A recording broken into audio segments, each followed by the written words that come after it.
Tại sao trên cơ thể của thái giám thời cổ đại luôn có mùi lạ, và có người có mùi nồng nặc đến mức đứng xa cả cây số vẫn có thể ngửi thấy mùi?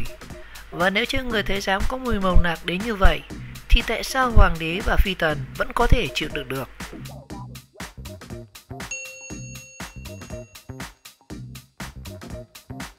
Thái giám là nhân vật bí ẩn trong lịch sử phong kiến của Trung Quốc, và trong rất nhiều trường hợp họ có thể gây ra ảnh hưởng rất lớn tới triều đình.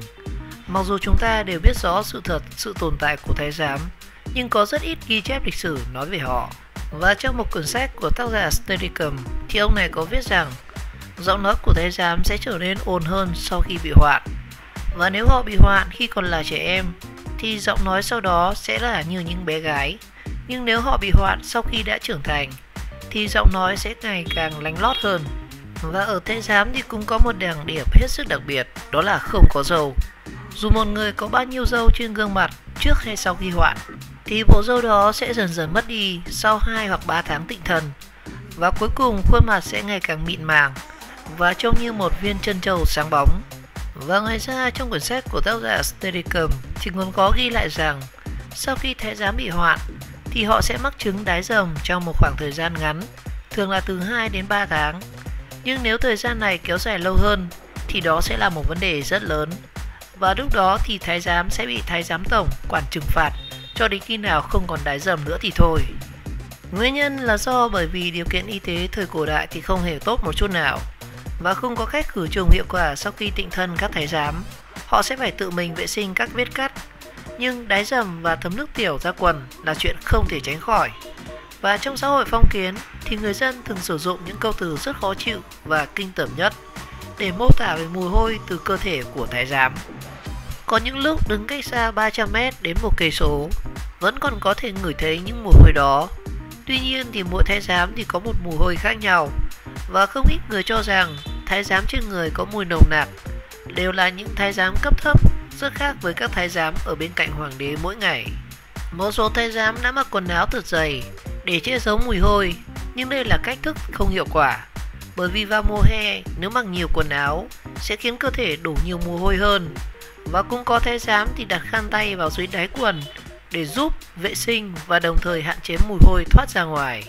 Một số người khác sẽ tìm hương liệu để lấp đi mùi hôi kia, và đây được xem là cách thức hữu hiệu nhất.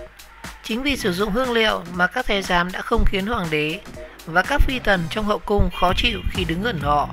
Tuy nhiên thì không phải thái giám nào thì cũng có đủ khả năng và đủ tài chính kinh tế để tìm hương liệu tốt nhất cho mình.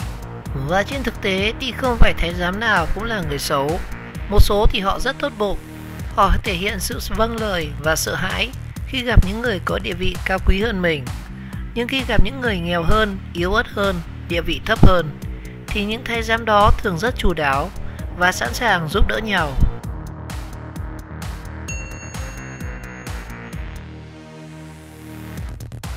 Bí mật về thái giám trong hoàng cung của Trung Hoa. Ở đất nước Trung Hoa ngày xưa, trở thành thái giám là một quá trình rất đau đớn và cực kỳ nguy hiểm đối với đàn ông, và rất nhiều người bị ép vào con đường này.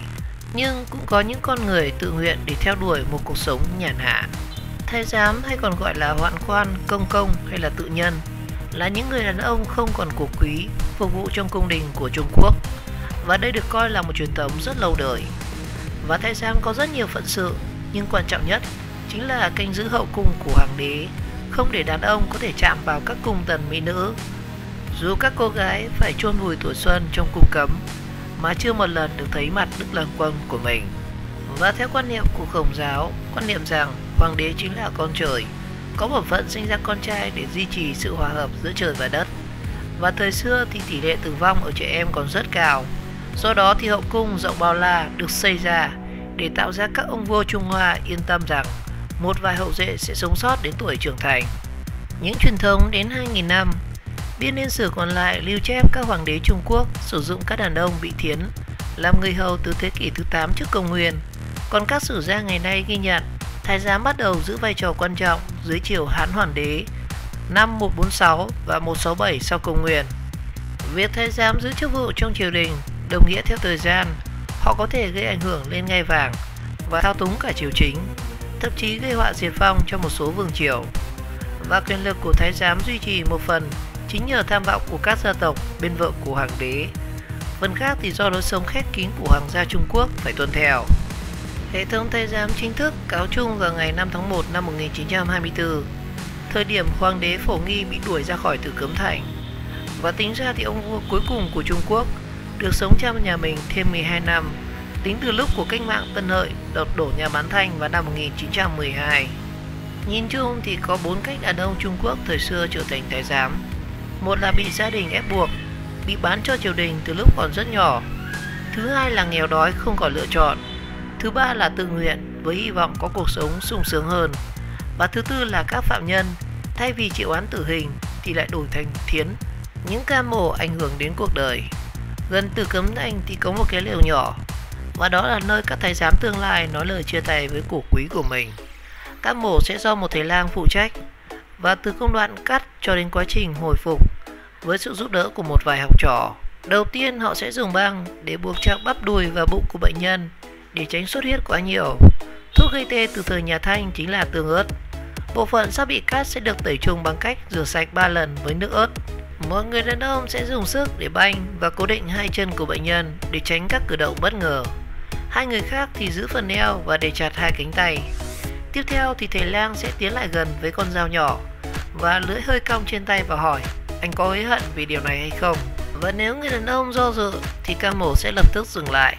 Còn nếu anh ta đồng ý thì thầy lang sẽ ra tay một cách chớp nhoáng. Tất cả sẽ bị cắt rời với một nhát dao duy nhất. Sau đó thì một cây thim bằng thiếp hay cái vòi sẽ được cẩn thận nhét vào ống tiểu ở gốc dương vật để tránh biến chứng hẹp niệu đạo. Sau đó thì vết thương được băng lại bằng giấy ngâm trong nước lạnh. Và sau khi băng bó vết thương xong thì các học trò của thầy lang sẽ dìu bệnh nhân đi quanh căn phòng trong 3 giờ trước, rồi để anh ta sẽ nằm xuống và cái vòi khiến bệnh nhân không thể đi tiểu. Anh ta sẽ bị cảm giác khát nước kinh khủng vì không được phép uống nước trong 3 ngày sau đó. Cái ống sẽ được rút ra sau 3 ngày. Ca mổ được xem là thành công nếu nước tiểu chảy ra, và nếu như không có gì hết thì bệnh nhân coi như cầm chắc một cái chết đau đớn. Và rủi ro này chiếm khoảng 2% số ca mổ thái giám. Và thông thường vết thương sẽ lành sau khoảng 100 ngày, và tân thái giám sau đó sẽ nhập cung để nhận nhiệm vụ của mình. Những bảo bối của thái giám.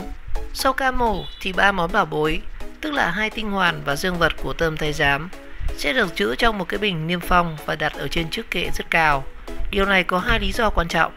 Thứ nhất, mỗi khi thái giám được thăng chức thì anh ta sẽ phải vượt qua các bài kiểm tra nghiêm ngặt, và điều này là bất khả thi nếu thiếu bảo bối.